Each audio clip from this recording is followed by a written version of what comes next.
Alright, so we're going to diagnose a blower motor problem that we're having. And I'm suspecting that it's the blower motor resistor. So, you know, Ford has the Ford Econoline. This is a Ford E350, of course. This is a 2007 with advanced track, of course. We've had this problem since we've owned this van, and I just never tackled it. And we've tackled the problems on our 98, our 99, and our other models previous to this. Some were recorded, some were not recorded. This, I believe, is the blower motor resistor and not necessarily the switch for the AC. I'm feeling the different clicks in it, and I don't feel a faulty click.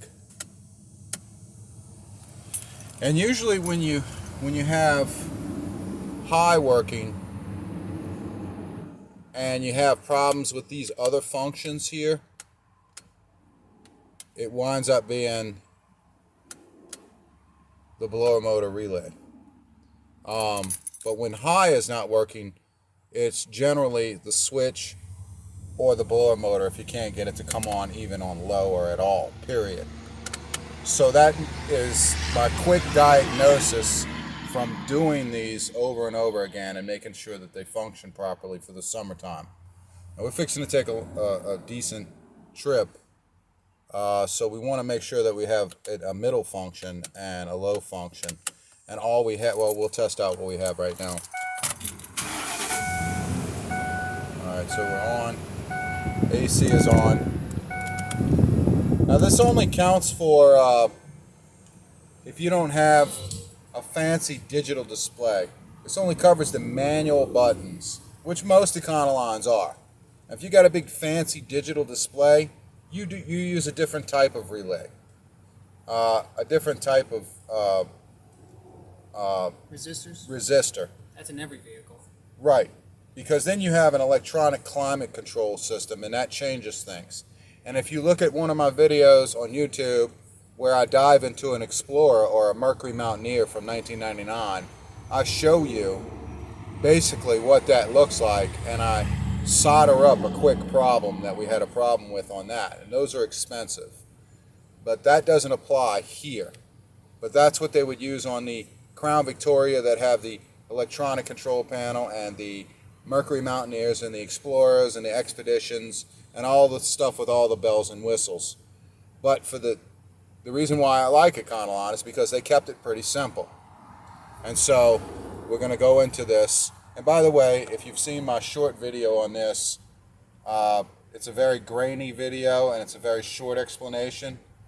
But this blower motor switch, the aftermarket ones do not hold up.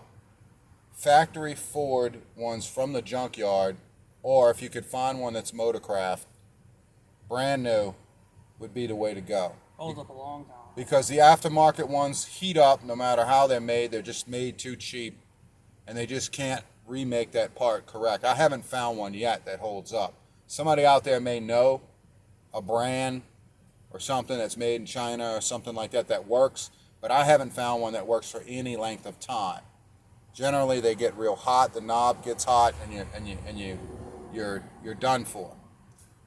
Then you wind up changing it again, and then you wind up smoking the harness behind it. So then you got to cut that off and butt connect on a new harness, or you have to wire it separately with separate female plugs. So this is still the Ford factory switch, I can tell, based on the way I feel it click. So what's our problem here? Okay, we have high. Obviously, if you know your vehicle, you know what high feels like. We have low. We have low medium.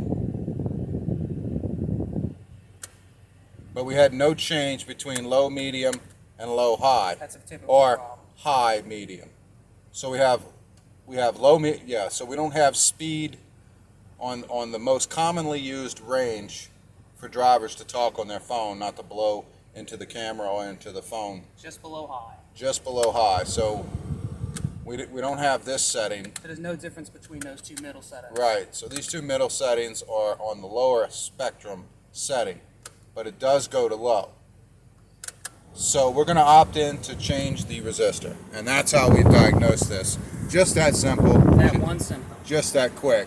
Now, I haven't dove into this yet, so if I'm wrong, then I just bought a $23 sensor, which had decent reviews because, I say sensor, Resistor, yeah. a resistor.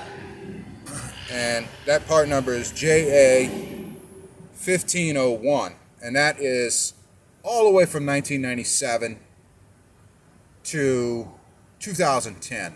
I think even beyond that. Maybe for some cutaways, yeah, and some other vehicles, maybe beyond 2010. As long as it's got the manual control set up. Now they do make a separate one for the rear AC. A little bit more expensive. Not much, but a little bit more. And it looks similar to the front, but it's different. And I have rear. And I have those proper settings for rear. So that's not the problem. It's the front. So make sure you look up those different part numbers. The part number that I gave you is an AutoZone part number, so that's going to be probably Duralast brand, and I'll show you the box. And I'm that confident that this is the problem. Alright, so the first thing we got to do is locate that blower motor resistor, and this is what it looks like. That's your part number. Blower motor resistor is right behind the battery. Right on side / below. There it is. You can see it right there. That is what you need to do. What you need to change. Now I'm going to remove the battery to do mine. And that's what it looks like. So obviously one of these coils right here are faulty on the other one. Or I don't know if that's a resistor. It kind of looks like a resistor burned out, a diode maybe. One of these coils may be bad. This is one of the oldest designs ever, so I like that Ford uses that still. And so that's the first thing we're gonna do is pull this battery on this 2007 and get it out of the way. Normally you would have a battery hold down right here, which would be a little wedge of plastic and a long rod. But apparently in this vehicle that we bought, they didn't bother to put that back on, and I knew that before. I didn't bother to go purchase one, so we don't, you know, obviously you have one here to get the battery off, and then you have to take it. I don't need to tell you how to take a battery out, but this is the basics. Yeah. All right. Interesting to note, on the positive side, it's 10 millimeter, and on the passenger side, it's 8. I mean, on the negative side, it's 8 millimeter. Very interesting. Ford's factory battery terminals. Yeah, for this particular vehicle, unless someone made a modification. Okay. Alright, so here is the battery tray, blower motor resistor, obviously the blower motor. Negative cable. My tray seems to be in the way, which is good, because I want to remove the tray anyway. Because I am looking for a hidden part on this vehicle that is on my 99 and on other Econolines I've owned that is not in its usual location, which is the starter relay, which usually sits right here. And I'll make a video about that later. And this is the 07, and I can't seem to locate the relay. So conveniently enough, we gotta take it out. Okay. Right. So they're all 13 millimeter, right? 13 millimeter to remove the 3. Looks like there used to be 4 battery tray bolts. Alright. Alright, let's take the battery tray out. Sure all's well. Alright, let's see what we got here. I don't see any signs of a solenoid down here, do you? No, I don't. I think that'd be a bad place to put a solenoid anyway. You put a solenoid down here and battery acid is liable to leak onto it and cause a malfunction. You do have your windshield washer fluid tank right underneath here, so if that's, you want to note that. But anyway, this is what you're after right here. Check it out. Okay, you want to be careful with this plug because this sucker breaks, it's brittle. So you want to pry back on this a little bit and see if you can pull it, wiggle it a little bit side at a time to get it loose. Otherwise you'd be buying a plug too. Well, a lot of times these wires will catch on fire here. Not catch on fire, but burn up and short together sometimes. Did on the other van. Right, but we fixed that problem. They do sell blower motors that are a little bit stronger depending on which one you buy. I find that CarQuest Four Seasons sells a really pretty high output. It doesn't advertise high output, but it throws a little bit more wind at you. Therefore, it probably draws a little bit more amperage. Right. That would put more stress on the wires too. On everything, on all components. But you get a better blower motor out of the deal. And you can handle that little bit of amperage that it does draw. You can see I'm running into a clip issue here, and the clip is fractured on one side, but I still have this one side hold down. So here's our clip. What does that look like? 8 mil? 7 or 8. Ford uses 7 or 8. 7 is more common than you think on a Ford, but let's see what 8 does. And then if that doesn't fit, we'll go to 7. Okay, so these are 8 millimeter, and then when we get this off, we'll come back. Alright, so we took the screws out right here. 8 millimeter. Simple stuff. And we're going to take this out carefully. Seems like something's trying to hold me back here a little bit. Oh, okay, it's just this right here.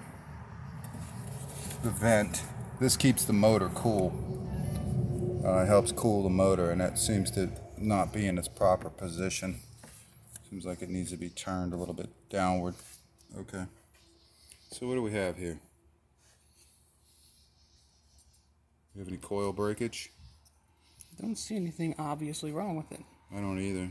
So this thing could make a liar out of me. I could change this and still wind up posting this YouTube video anyway, being wrong, and then going after the switch inside. But at least I know that I've changed this. What brand is this? Can you read that? Looks like an aftermarket brand because that's written on the side of the other one too. It's not Motorcraft. Really? So somebody changed this? Yeah. In fact, it looks almost the same as that one. Well, I mean, they all look the same, but you mean this one's black? Is that what you mean? It's black. It's got the same part number. Hey, you're not being racist, are you, bro? Hey, man. Don't do that. Don't do that shit. This is the automotive world. I don't do that shit. Okay. So what do we got here? We got a little rust on the pen there. That's obvious. They look exactly the same. It almost looks like somebody used an AutoZone one. Now wait, what about that diode thing? Could that diode be shortened out on the inside? It could be. Let's read the number here. What do we have? Different numbers? Different numbers. Okay, so we got different numbers. It's a good sign. Not really. Okay, well, let's change it. See what happens, right? Yeah. It's not bad on the surface, but that one symptom says otherwise. The fact that when you turn it to the 2 medium slots, you get the same airflow. Right. So we'll put it back in, facing upward, the way that we're supposed to face it. Be careful when you put it in, you don't bang and bang the springs around. And you can come back when we got it in. Got it. Alright, we'll tighten it down just a little bit. We don't want to tighten it, we don't want to crack that, it's only plastic. Go back on with the plug. Snaps in good. Yeah, and I don't feel any signs of corrosion or wire damage. Let's look inside of this plug and see if there's any real corrosion in here. What does that look like to you? It looks like every pin connected. It does, Look, yeah. see the slide lines on the pin? Yep, they're scratched. There's good slide lines on each pin. And almost the same here. There's a little bit of rust here on this rivet.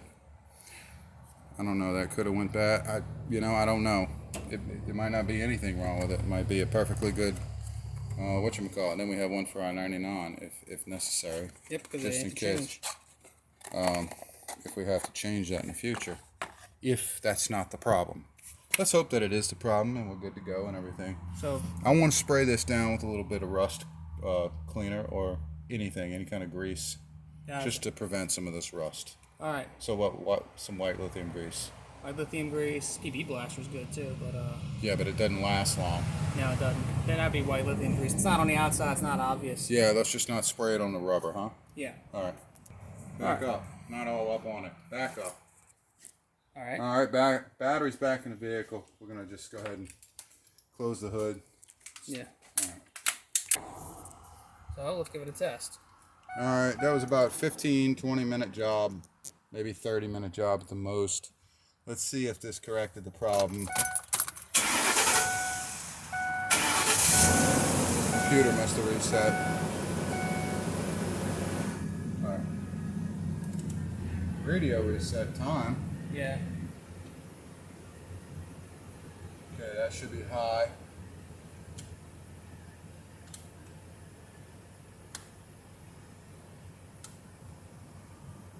You get a little less? Hold on. It's obviously not working the way it should, so it made a liar out of me.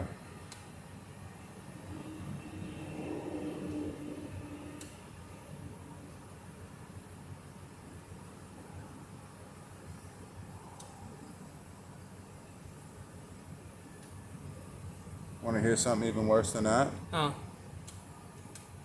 Now medium isn't working. Like medium low.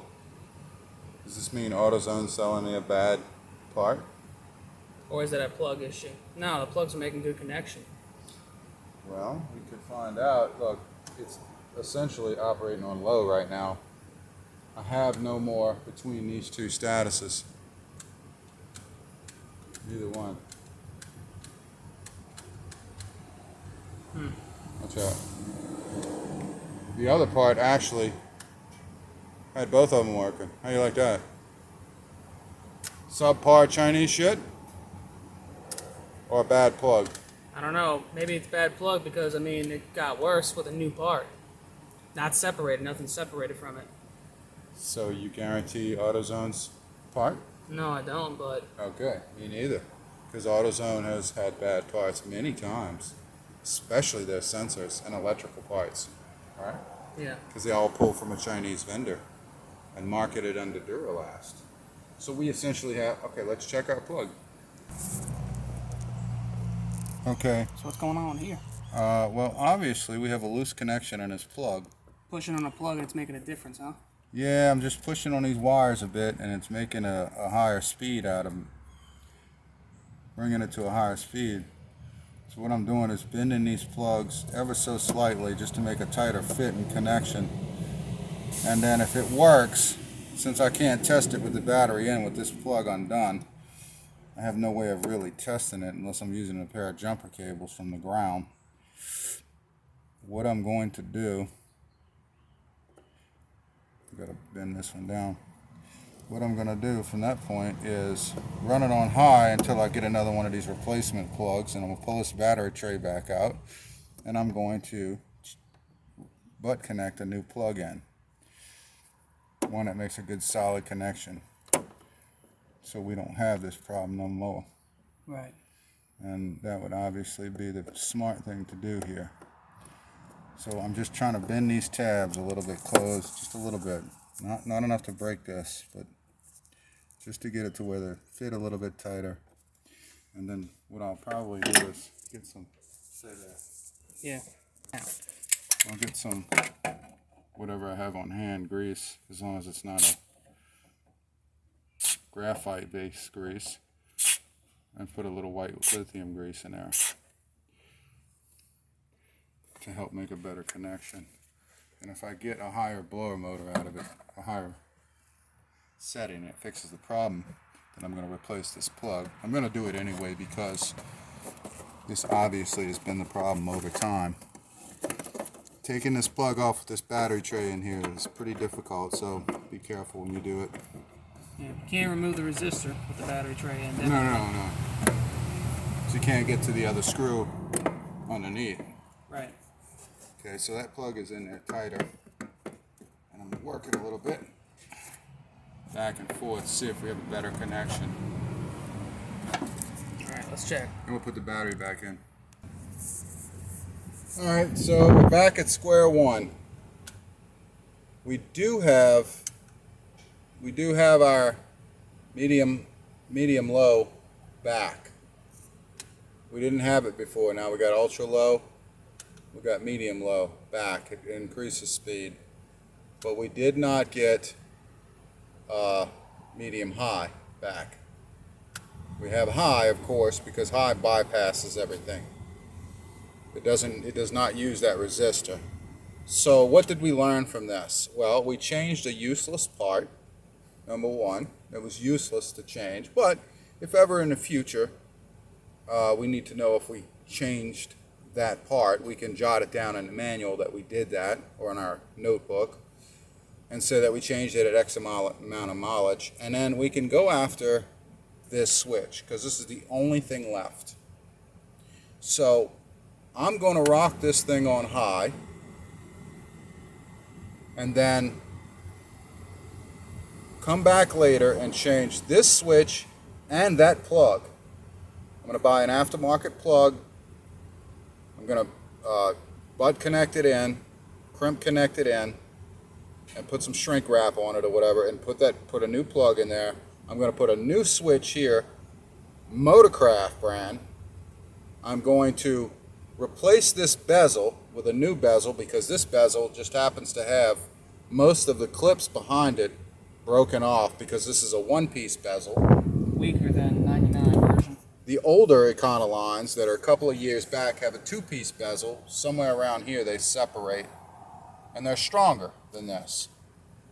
If I can get a two-piece bezel to fit and these buttons don't interfere with it, then I'll use a two-piece.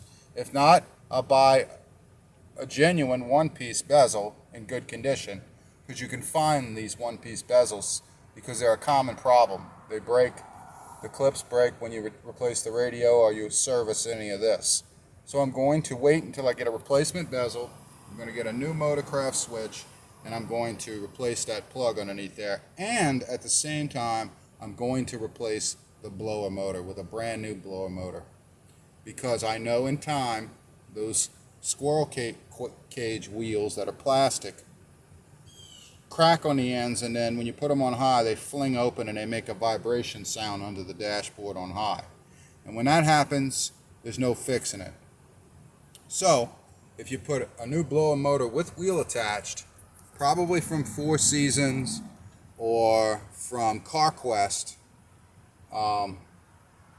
it's probably your best selection, and that's what I'm going to go after. And because I put one in the other van and it blows a lot harder than this. So I know that this blower motor is at a weak stage, and I can also hear it. It also has a weak sound to it. So these are the problems that we discovered on a vehicle in which we never messed with anything to do with the blower motor situation on an 07, and we have no idea who changed what parts on this. Just like we saw a battery tray bolt missing, we knew that that battery tray was out at one time.